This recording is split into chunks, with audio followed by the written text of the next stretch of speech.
ChatGPT has officially been dethroned. We'll show you how you can create everything with Claude 3.5 Sonnet, from video games to apps that'll tell you when you need to shave. Plus, GPT-4o delays has everybody wondering, is OpenAI falling behind or just falling on its face? And the lawsuits are coming. The lawsuits are coming. And your favorite AI music app might be in big trouble. And if you heard that, that was the tune of billions of dollars in liability. All of that, plus a controversial Sora ad, a very cool AI website generator, and a ton more AI tools. Because why not? This is AI for Humans.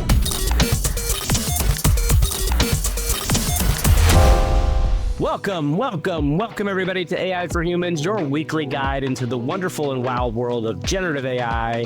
We are here to demystify the world of AI, to catch you up on all the AI news, AI tools, and everything that's happening in the AI world. I am here with Kevin Pereira, my co-host, and we are delighted to take you through this. Kevin, how are you today? I'm well, buddy. I'm really excited to get to the news, especially this Claude 3.5 Sonnet model, which has everybody excited. It's unlocked new capabilities for me. I know you've been jamming with it. So we're going to have a fun discussion. But first, we have to pull the brakes, just yank on the lever just a little bit and say, hey, hi, friends. That sound I made was not good. Sorry, everybody. Sorry, everybody at home.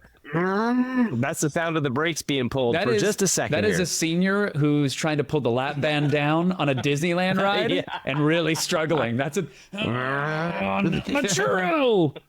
What are we doing here, Gav? We're telling everybody, if you have a second, and pleading for your time and your energy and your assistance. A like, a subscribe, a thumbs up, a 5-star review, all of that helps our podcast grow, and we appreciate each and every one of you who takes the time to engage. So please do exactly that. That's right. And this week, everybody, we have a special video on our YouTube channel that we're not going to include in the audio portion. We uploaded a full tutorial about how we make our AI co-host. If you're interested in that, go to our YouTube channel. You can find it at youtube.com/AI for Human show. And you can look up the actual tutorial video, and it steps you through it. It's a whole step-by-step way to make these AI co-hosts. Yep, and for some people, which we will find out in our 5-star reviews, Gavin, it's their least favorite part of the show. So if you We always knew it was a divide. We always knew there was a divide. Some people love the AI co-hosts. Some people, they're not giant fans. But for right now, Kevin, we got to get to the news. That's right. We have big news this week, as we always do in this show. But this week, Anthropic, the company behind the Claude AI model, kind of dropped a golden bomb on everybody. That's the kind of bomb where it explodes, Kevin, and everybody's happy, and it's not a sad time. So it's a happy bomb where they dropped the bomb of... Do you work for the Department of Defense? I work for the Department of Defense, but Palmer Lucky hired me to be PR on their side. That's like our democracy missiles. We're just spreading freedom through the skies. Okay, the golden bomb. If this show's a little wonky, I'm ahead of time. We're going to say this. I have COVID here in Ireland, so I'm sitting here with COVID, and Kevin is also a little sick, so we are in a little bit of a funk. And I don't say it's a golden funk, Kevin. Yeah. It's an actual golden funk. So going back to this, Claude Sonnet 3.5 is out, and what this is the next version of not even the largest model from Anthropic, right? So if you remember right, Claude 3 Opus was Anthropic's kind of flagship frontier model. This is ostensibly their version of GPT-4o, Kev. And across all of the benchmarks from what we've seen, and actually our individual time playing with it, it is good. Like I feel, again, good enough about saying that I'm more confident in Claude 3.5 Sonnet than I am in any other AI model at this point, which is a pretty significant thing to say. I put $20 back into the Anthropic machine this month, Gavin, just so that I could get more generations. Yeah, and April, my wife, has been using it and is raving about it as well. On the benchmarks front, there's some controversy, Gavin, because the Anthropic team released their official benchmarks, which across the board for all of these tests has 3.5 Sonnet crushing the competition, including GPT-4o, which is OpenAI's latest model. Now, there's other boards where human beings rank the outputs and the responses of these various models, and 3.5 Sonnet not really performing to GPT-4o standards. Kevin, I don't care. I don't care. I want to have my own experience. Well, I don't care. I do care. I do care. That's actually, no, Gavin, you're driving to exactly what I was going to say. So 2 things. One, it is crushing OpenAI with coding, which is a big deal, which I think is also why we'll get into. The hardcore AI community is really frothy and chomping at their little digibits, because it is really good at writing code, but it's about the experience that the end user has. And maybe, Gavin, it's because of this new artifacts feature, which I'd love to talk with you about for a second. Maybe it's because of the way they've added project management and different workflow design. It just feels like a better experience, even compared to the dedicated ChatGPT app that I've been using. 100%. And I think to very clearly lay out what this artifacts thing is, basically, I want everybody out there to know you can go play with Claude Sonnet 3.5 for free. So you can go try it today. We'll put a link in our show notes. But what's really cool about this artifact thing, you do have to turn artifacts on. So keep that in mind. If you go into this setting, you can turn it on. Artifacts basically is a separate window that comes up. And this feels like a UX problem that they should have solved at some point before. Basically, it is a separate window that brings the code up on the side of the screen, so you don't have to go and scroll all the way back for your code or cut code back and forth in, all that stuff. Yeah. So if you've ever asked AI to generate a table of data for you, or create a chart, or create an iPhone app, you have that giant scroll of code coming in between the responses where it's apologizing, saying, I can't absolutely build that for you.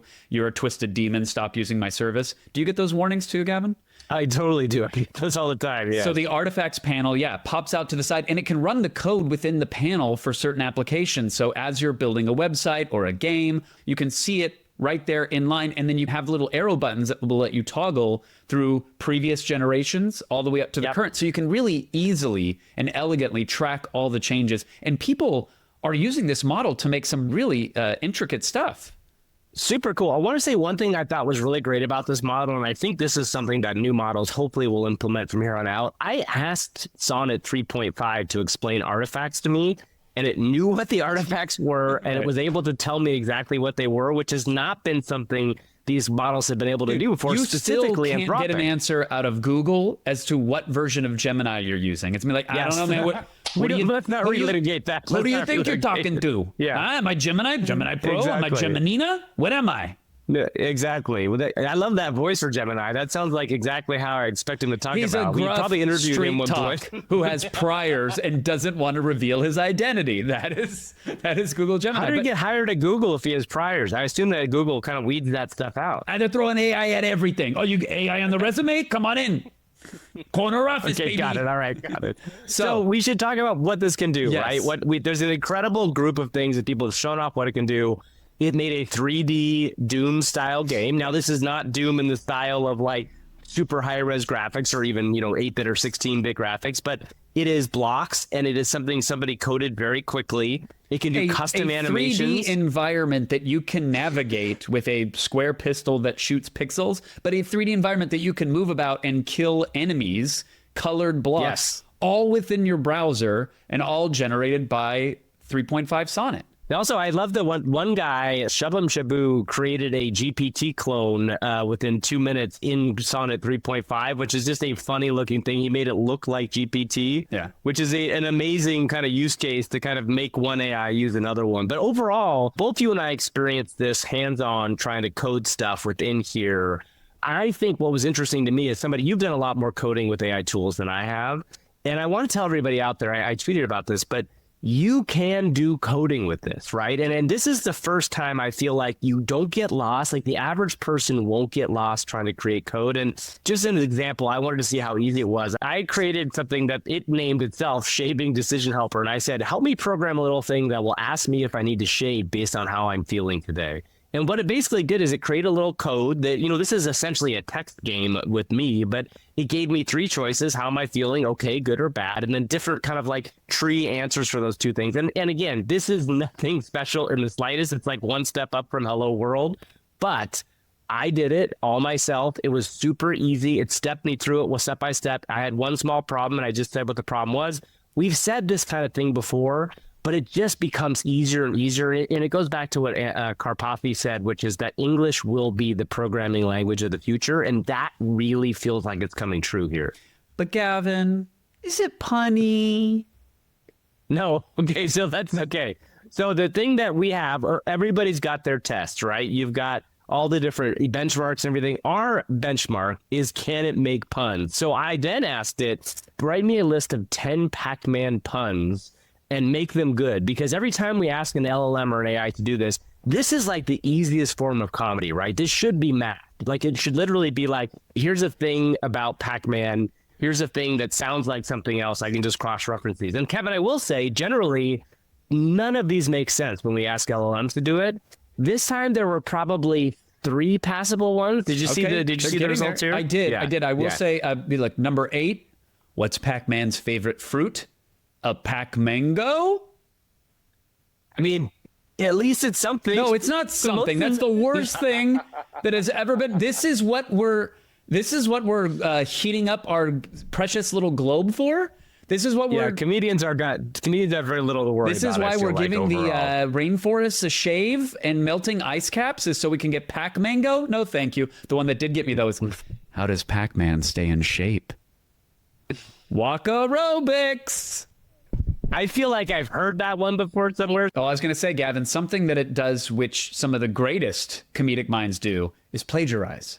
Now, there was a post. Right, I guess. I don't know if that's what most comedians would say. I don't think they would say the greatest comedian. Carlos Mencia. Yes, that's what I was thinking you were going to go to. On the Mount Laughmore. It's Carlin, Mencia, Chappelle, Mencia. He's on there twice. There's 2 Mencia. Because he copied himself. Mount Laughmore is a place I don't want to go to. It's probably got a real disgusting bathroom. I will say that. Say that. All right. So this story is pretty big because basically somebody found a output from Claude, right, Kev, where it actually looked like it took a code from somebody else's YouTube video, actually, which is interesting. So Hamish Kerr had a post. I keep asking Claude to do unreasonably difficult things, and it just keeps doing them first try. And this particular post is this gorgeous animation that happens in the web browser. It looks like an old Mac screensaver of like geometry glowing and flowing. It's very cool. Really, really beautiful. And immediately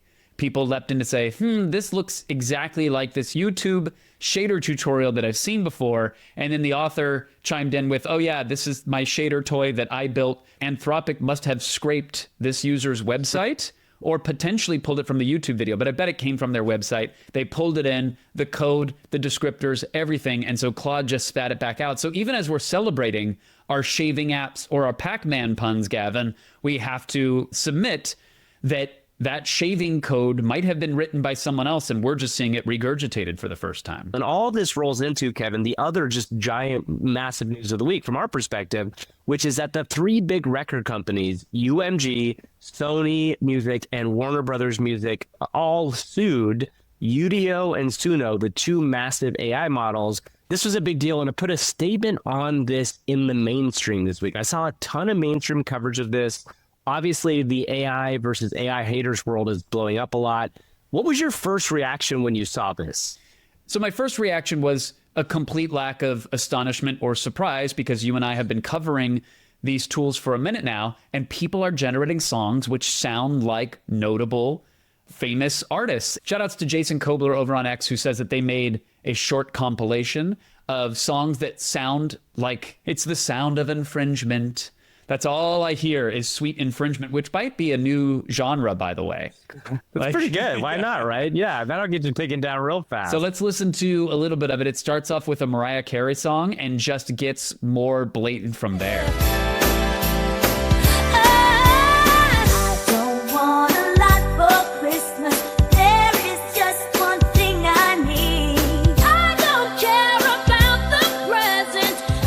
Goes to subliminal hysteria, which might sound like a very particular day, maybe a green one. Don't want to be an American idiot. Don't want a nation under the new media. And can you hear the sound of hysteria? Then there's Good Vibrations, Gavin, which I hear the sound of a gentle word on the wind that lifts her perfume. Is the song Good Vibrations? Marky Mark song?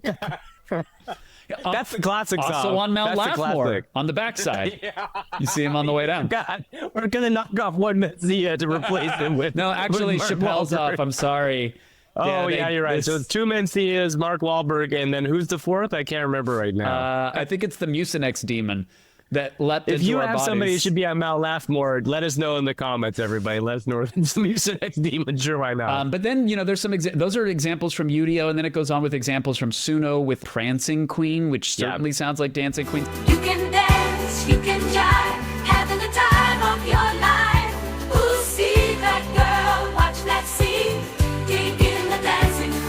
So I don't know what their data sets are. We don't know if they're dirty data sets. Certainly sounds like it, though. It certainly seems to be. Yeah, certainly sounds like it. And I will say, we talked about this last time we discussed this problem, and Udio has a much bigger issue with this than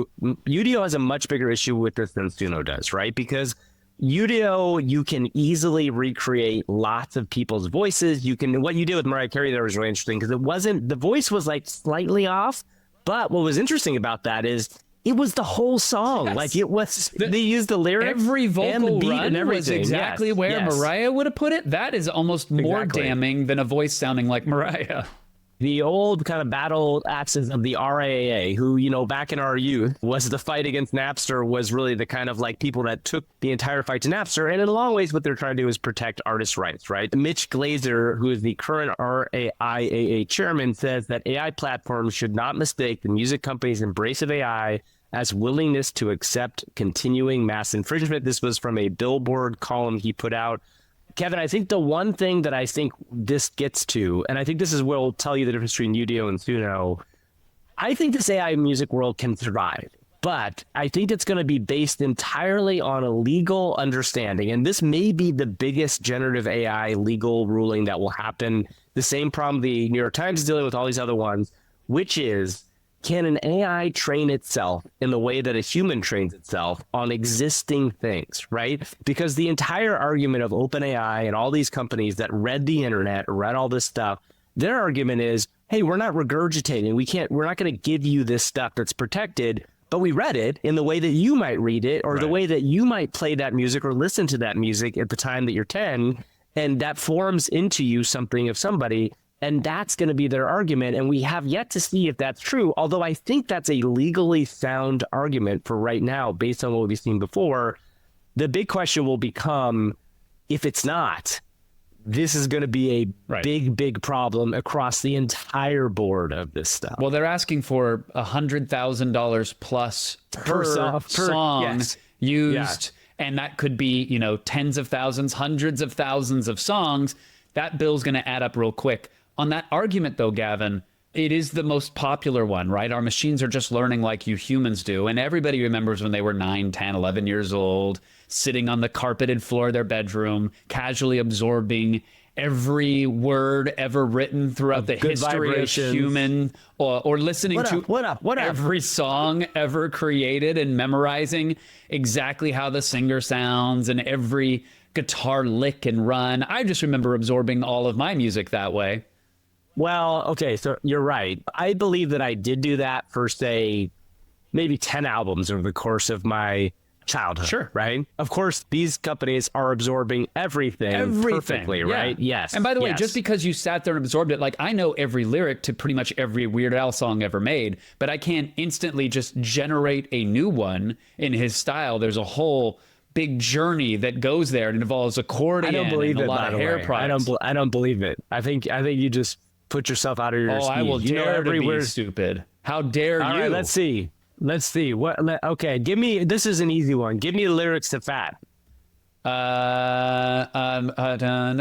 Your butt is wide. Well, mine is too.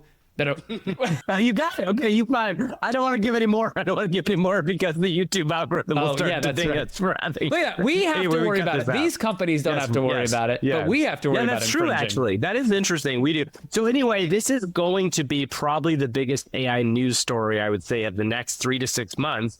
And it's going to play out in court, I would imagine. Now, there's a lot of people out there arguing that these companies are just going to settle.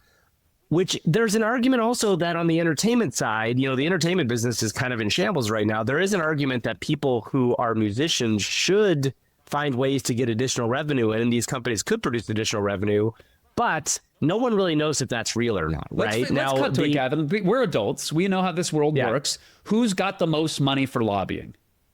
Right. No, it's true. That's a good question. Because I don't know if Suno does, right? Suno but has maybe some Microsoft money. Comes and takes them. Do you know what I mean? That's what I'm saying, right? So it's going to be big tech versus the entrenched publishers. At some point, the lawyers are going to absorb so much money fighting this that they'll either risk it going to, let's say, the Supreme Court, where someone's going to bang a gavel after accepting a vacation, and then say, this training is okay. Congratulations, big tech. Or no. Big fines. But is the tech going away, even with big fines? Right. Probably not. And are they going to come to an agreement so that way the publishers get paid and the artists will get a fraction of a penny down the line, maybe, and tech gets to have their plaything?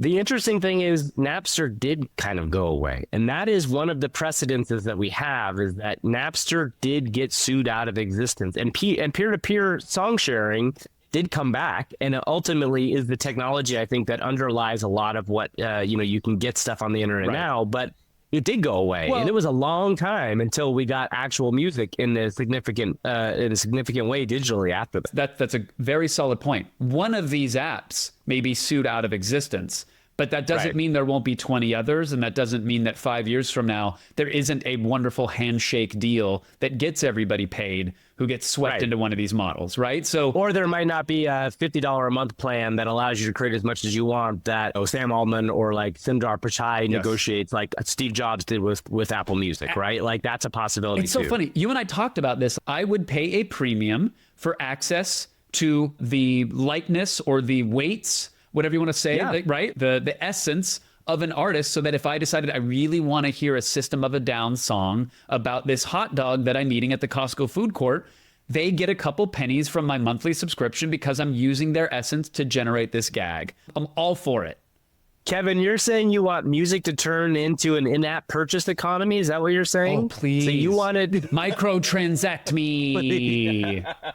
Please, Daddy. Everybody quote Kevin Pereira. Go up Kevin Pereira, man. All right, everybody, we have to move on. There's some big OpenAI news this week that we want to kind of squish into a sandwich. And the biggest story, which is really annoying to me, Kevin, mostly because I really was excited to try this. Yeah. They have delayed their GPT-4o voice model, it sounds like, for most everybody until the fall. Now, there are a few select people that I've seen like their magic golden ticket show up on Twitter or on X, and it's like, you have access now. And they're just like, I'm so special. And I'm like, what am I? Chopped liver, Sam Altman? But I guess I am. Yes, you are. I am Sam. Yeah. So this is a big deal because this was the thing that we were waiting on to kind of take it to the next level, right? When I say take it to the next level, I mean, OpenAI has not done a crazy amount other than that press conference, which all kind of blew us away with what this was capable of. And we do keep seeing these videos come out that are impressive, but it has been delayed. And Kev, I have to think there are some red teaming issues going on with this, or maybe it's the ScarJo thing.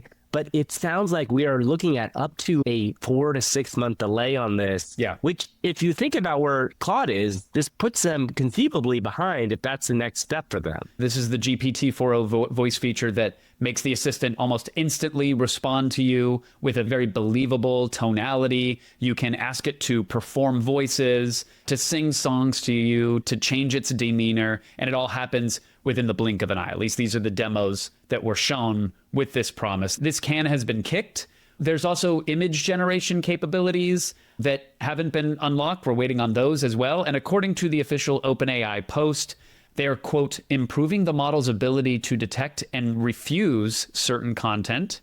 We're also working on improving the user experience and preparing our infrastructure to scale to millions while maintaining real-time responses, which, yeah, that's probably an issue, but I got to imagine someone was aware. Some engineer must have put their finger up on the Zoom call and been like, great that it works on your phone, Sam, but we kind of have millions of people poking at our system every day. Well, Kevin, we said at some point there would be governmental regulations that would get in the way of leading models, right? And OpenAI is definitely a leading model. And I would bet the red tape is so much more than it used to be, not just internally, but conceivably externally, right? Like they are seen and they have a target on their back. They are seen as a big deal.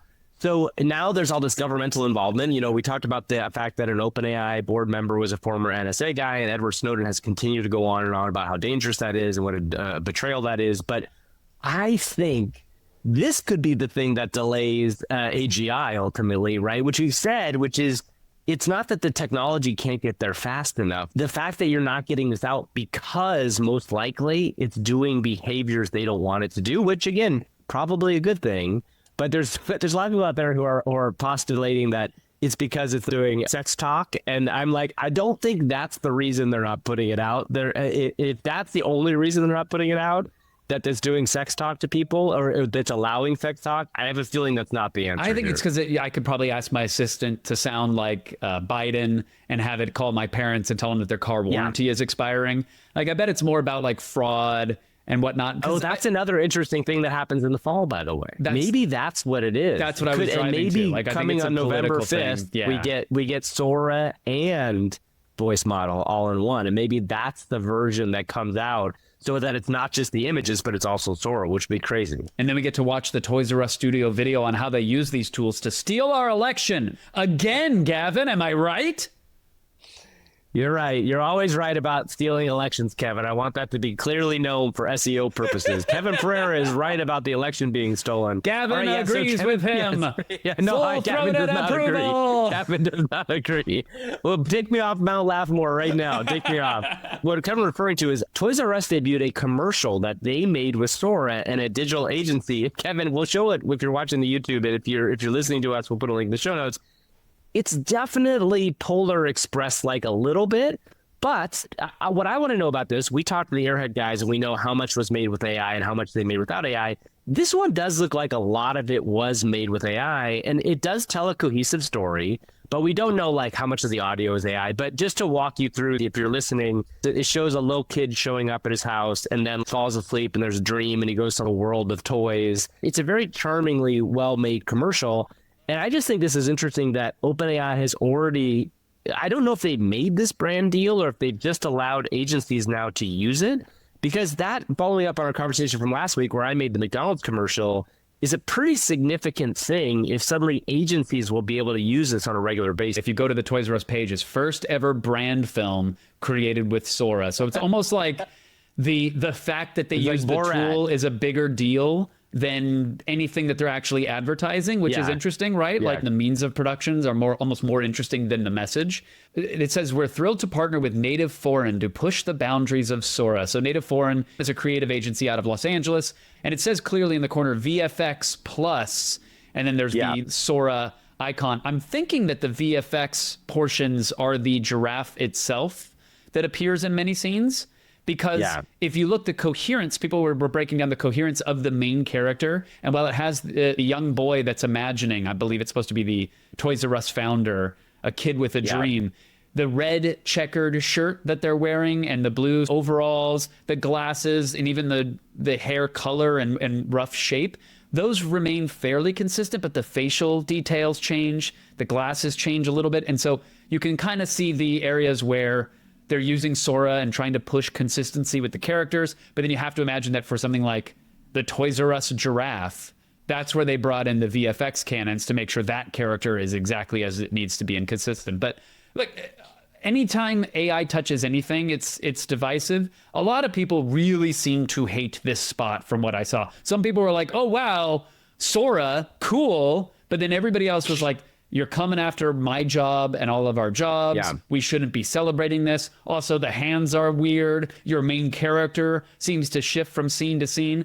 I'm curious, how did you feel about the actual commercial itself? It was fine. I didn't think the spot was very special in any sort of way. And I think that to me, Toys R Us what's interesting to me is how kind of off the radar Toys R Us is as a brand. Like, it's not a huge brand anymore. And that's what was like, for them, it's a splash, right? Like, they got to make a splash doing this. But I think ultimately it's something that feels like we're going to address this in a big way. But I also think people don't care as much about the advertising industry because to them, they're already being sold to, right? It is not the purity of something like a movie or something else. And I think that kind of gets to our next thing, which is not a great quote that came from Amira Moradi, who is OpenAI's chief technical officer. She is really now the face of OpenAI. Sam Altman seems to, Sam was still the face, but like Sam's kind of leaned back, I think, after the ScarJo stuff, and Mira is put out there and is really doing a lot of interviews.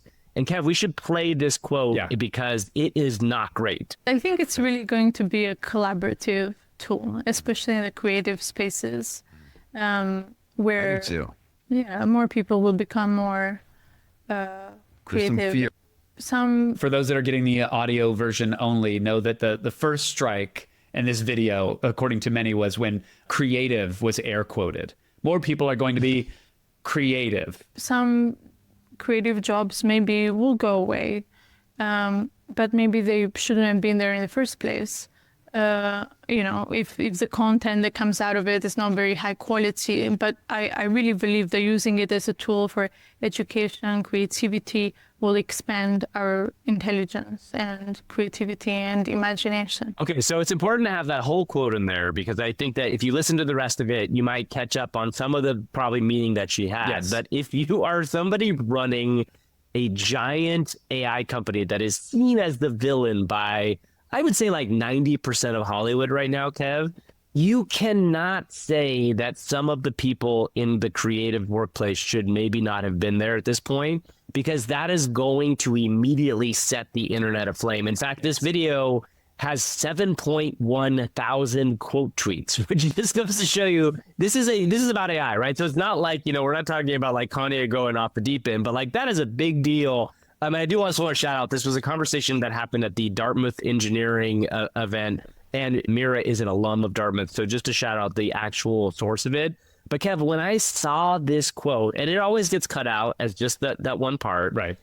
It was like an immediate head-to-hand moment, because I was like, what is going on over there? Obviously, Mira is trying to figure out her way through this very complicated world and has stumbled a couple other times before, when she was asked by Joanna Stern about how they trained Sora. Sora video. She didn't want to say. Yeah, exactly. She didn't say. This is just a pure self-own, and I think it's a self-own that if they don't fix this sort of problem, they are going to be in big trouble. They're going to be in big trouble, I feel like. A lot of people summarize the quote, Gavin, as basically saying, hey, my little beige box can generate art as good as you can, essentially. So maybe you shouldn't be an artist. Maybe you don't deserve to be an artist.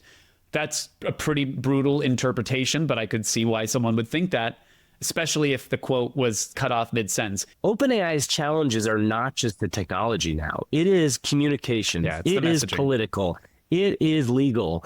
All of the nutty, messy human stuff that is outside of technology. And that's where we run a risk of seeing this thing kind of fall apart, because that is one sentence that suddenly created 1,000 headlines, right? The messaging was absolutely wrong, and maybe she wasn't comfortable in the situation, or maybe it was something that came out wrong. But to me, yes, if you listen to the whole clip, it's one thing, but you have to know in the OpenAI space, people are absolutely gunning for you at any given stop. So just be on point with what you're saying. Well, we can't solve the technical problems, Gavin. We can't help them scale data centers and unlock nuclear energy to power these things. We can't help with that immediately. The legal challenges are something that we can't really help with either. But the PR aspect is something that you and I can help with, because we have very transparently, very publicly brought professional publicists onto this show to help us craft our message and deliver an impactful AI message for everyone.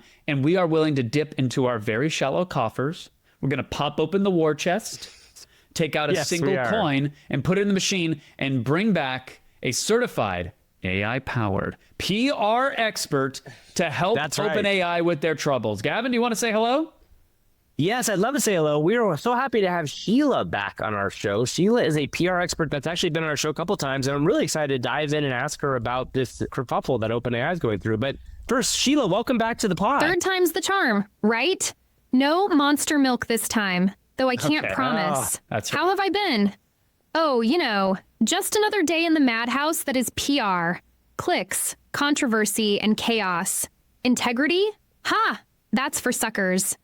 But hey, keeps me on my toes. How about you two? Ready for some more unfiltered wisdom? I think this was my voice. Yeah,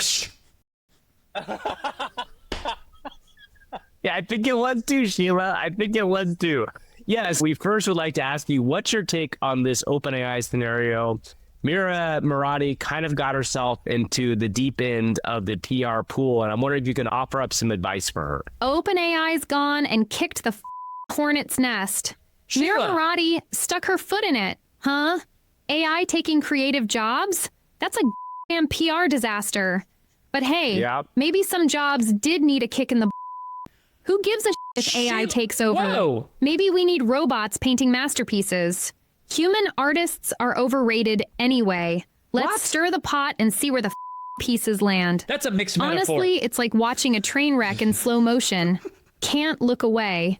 Oh, What happened to sweet Sheila? She was not this angry or unhinged. This isn't the Sheila that I know. That is not good PR. No, Sheila is coming at us with some sort of weird energy. I don't know what's going on, but we got to tell her, like, that's definitely not appropriate language for this show.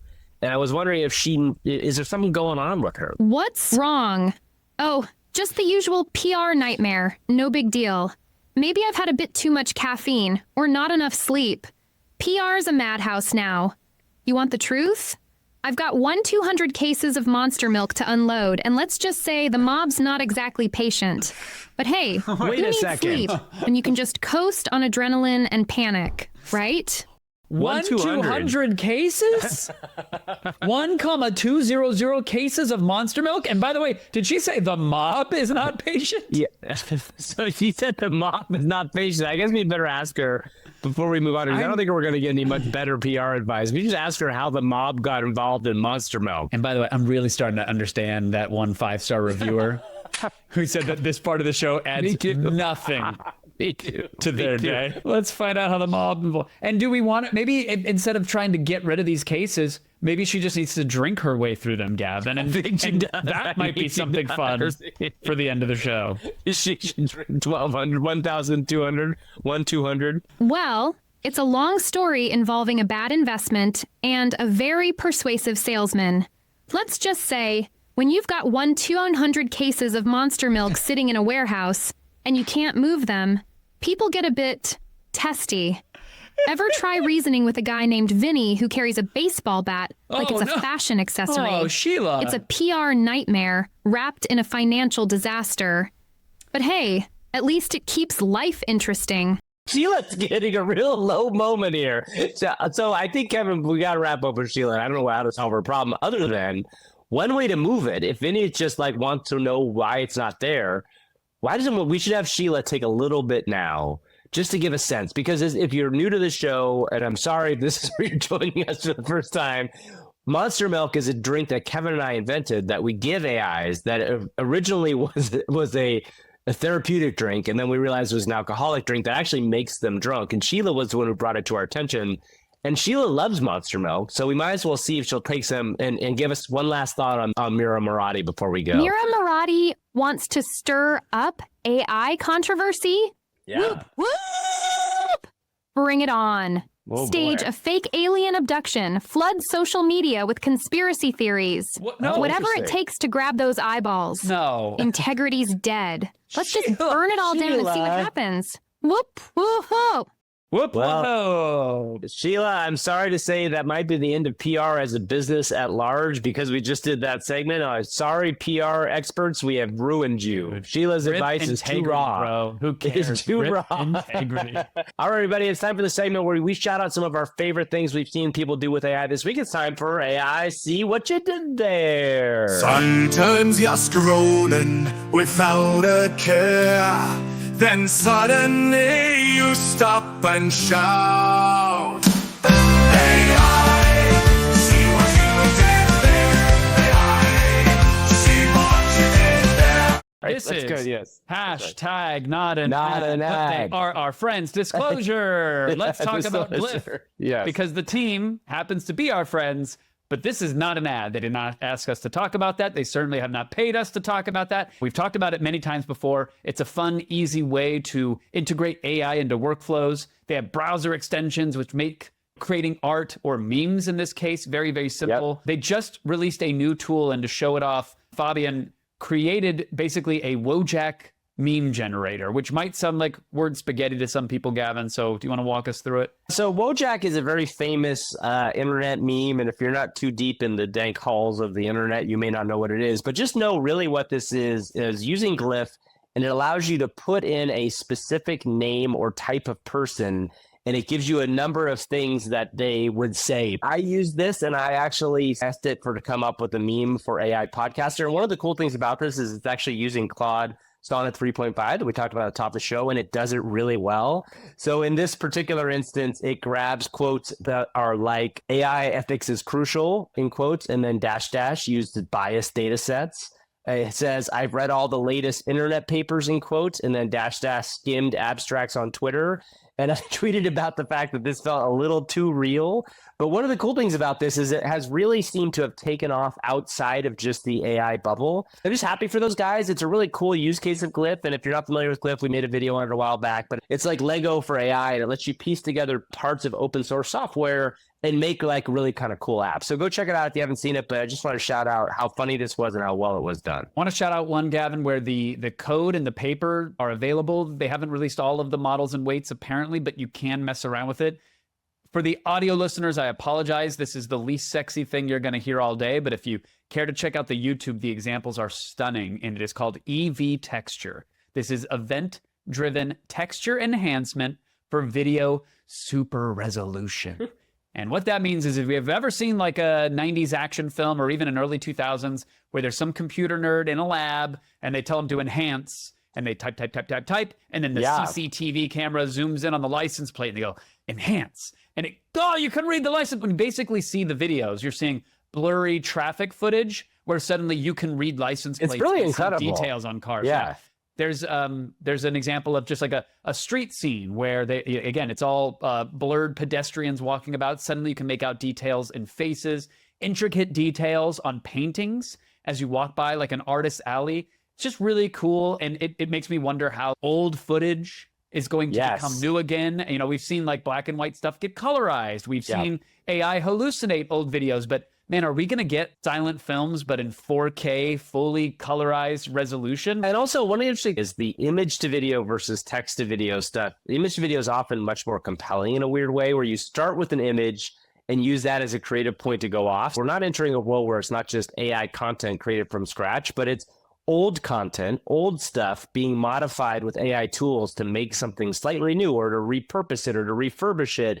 It's just going to be pretty incredible going forward. And that kind of takes us to what we did this week with AI, which is I am in Ireland this week, and I was here for a very weird thing, a reunion of Purcells. My last name is Purcell, and from around the world, a bunch of Purcells got together in a county in Ireland, Kilkenny, Ireland. Sorry if I'm mispronouncing that, Irish people. In fact, in Ireland, it's the Purcells. And I've been told by many people it's Purcell, not Purcell. So I'd be in trouble for that. I onboarded my dad and my uncle pretty significantly to ChatGPT here while we were here on the app, because we're doing a lot, as you can imagine, of walking around and looking at graves. We're doing a lot of walking around and looking at museums.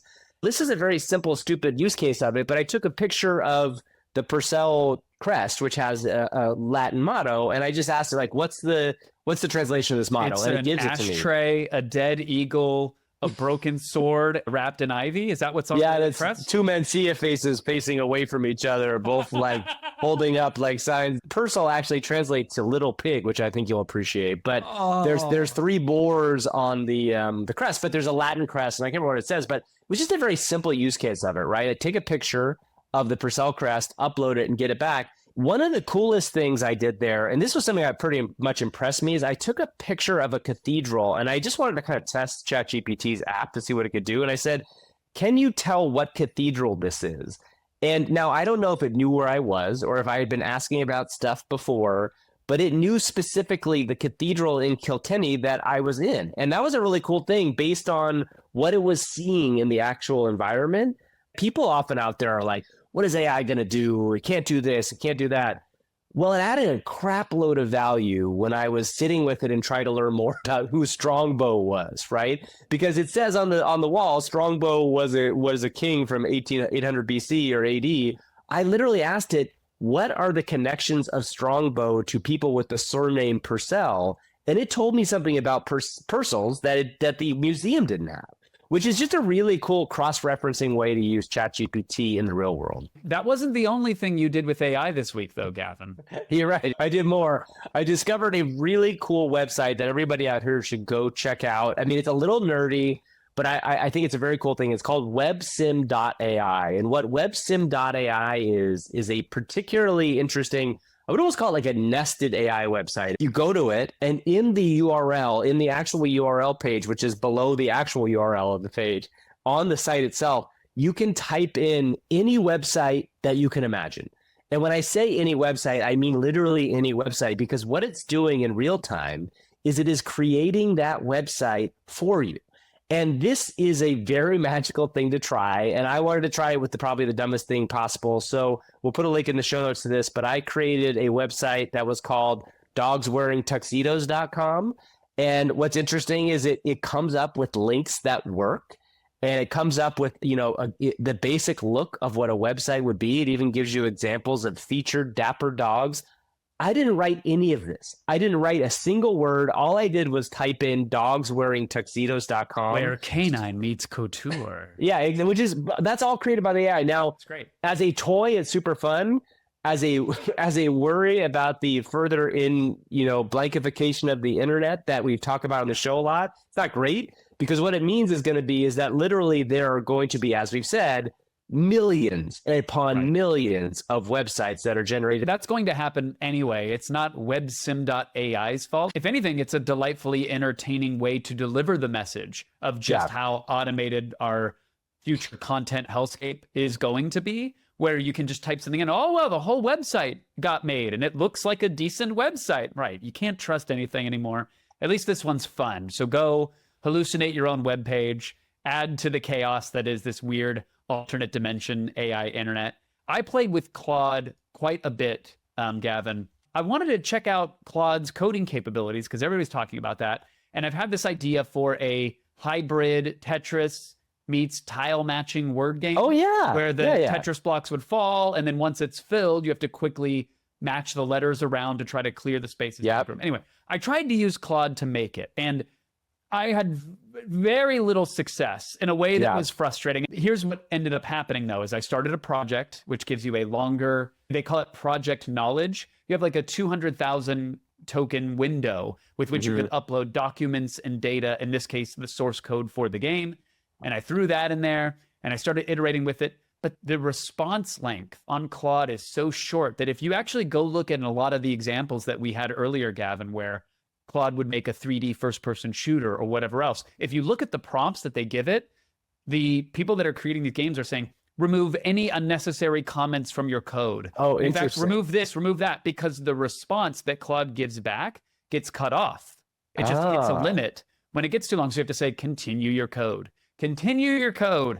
Right. And it gets exhausting across multiple files to have to keep doing that. So I just had a rough start and stop with it. All of this stuff we talk about is hyped and then kind of brought down to earth, and we kind of find a middle ground, right? That's the key. And I think in that instance, it's just an example of none of this stuff works in the way that it's promised oftentimes, but also it's not nearly as bad as some of the haters might think as well, too. Speaking of haters, let's talk about people who are not haters, and we are going to read our 5-star reviews for this week. Haters out. We've banished all haters. You are not allowed. Our haters, you're gone. You're gone. Sorry, you're gone. Haters. You shouldn't have been here for this long, but if you're still here, you're gone. Gavin, every episode we ask people to like, subscribe, to comment, to engage, to click a thumbs up, because all of those actions help us. One thing that really helps are 5-star reviews on Spotify and, of course, Apple Podcasts. But with Apple Podcasts, you can write words that justify your 5 stars. Blad Enman says, fantastic hosts and great content.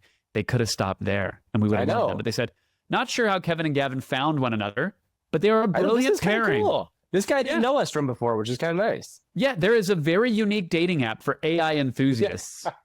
Turns out. Now, Gavin and I worked at G4 TV eons ago. He was my boss on a news show called Pulse. He was a benevolent ruler. We became friends as well as coworkers and went on to do Attack of the Show for many, many years together. So we've worked professionally before, which is why you love this rapport. Yeah. He says, they are a brilliant pairing. They cover the most exciting AI news and bring their own often funny perspectives. Often. I'll take that. That's more hits than misses. Me too. I think it's great.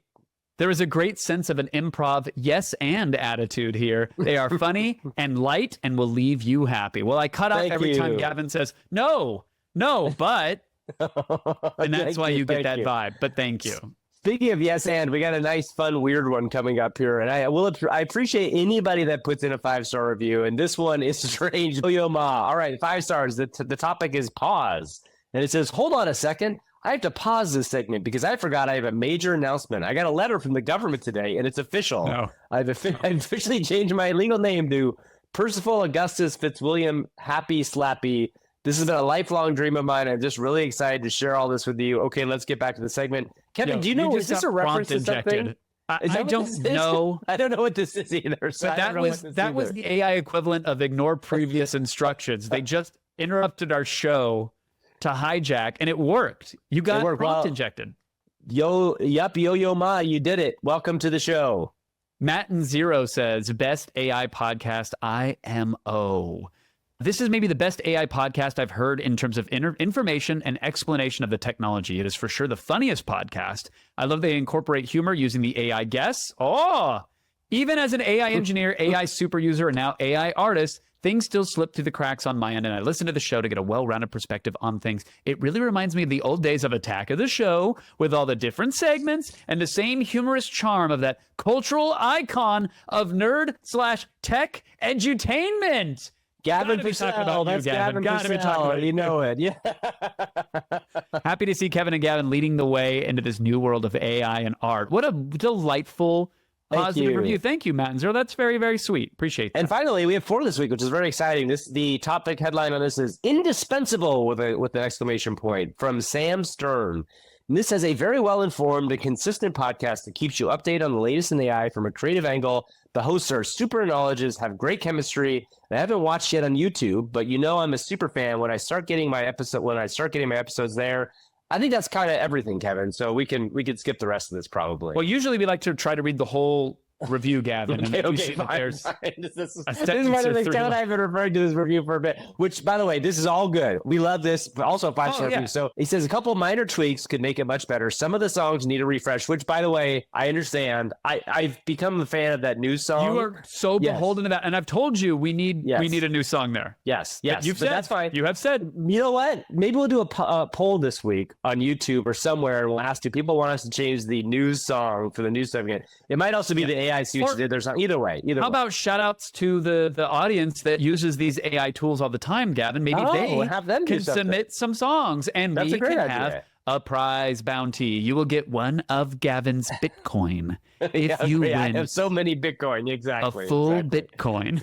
He also adds the AI co-host gimmick doesn't add much, which, listen, we understand, and this is a dividing topic on the show, as we've discussed. We try to make the AI co-host segments, it is our real way of trying to play with AI in a regular week. Sometimes they're better than others. Sometimes there's more work that goes into them than others. But in general, we understand where you're coming from. We're going to try to kind of tweak them, make them better. I'm letting Sheila know that Sam Stern thinks that the AI co-hosts don't add much to the show. I've encouraged her to chug that monster milk and just let him know what she thinks of that. And she knows that she's an AI co-host, I assume, as well. I don't even remember, Gavin. I'm too lazy to look. So we'll get to her response. But one thing before we do, a reminder to go to our YouTube and check out the how to create an AI co-host video that we posted earlier this week. Because whether you love them or you loathe them, it's kind of cool. It's a cool, fun thing to do. Yeah, exactly. All right, Sheila, take us out. Oh, Sam Stern thinks the AI co-hosts don't add much to the show. Well, Sam, let me tell you something. Poop, poop, poop. Your opinion's about as useful as a screen door on a submarine. Okay. These AI co-hosts could run circles around your commentary, and they don't need coffee breaks. They're just free. Guys. Gulp. Ooh. You think AI has a problem? No. So, you think AI has a problem? No. So, Sam, problem is you can't keep up. AI is the future, buddy. And you're stuck in the past. So sit back, relax, and enjoy the ride while the rest of us soar into the future. Whoop, whoop, whoop. Okay. All right. Whoop, whoop. Maybe you're right, Sam. Maybe you are right. We will see everybody next week. Thanks, y'all. Thanks so much.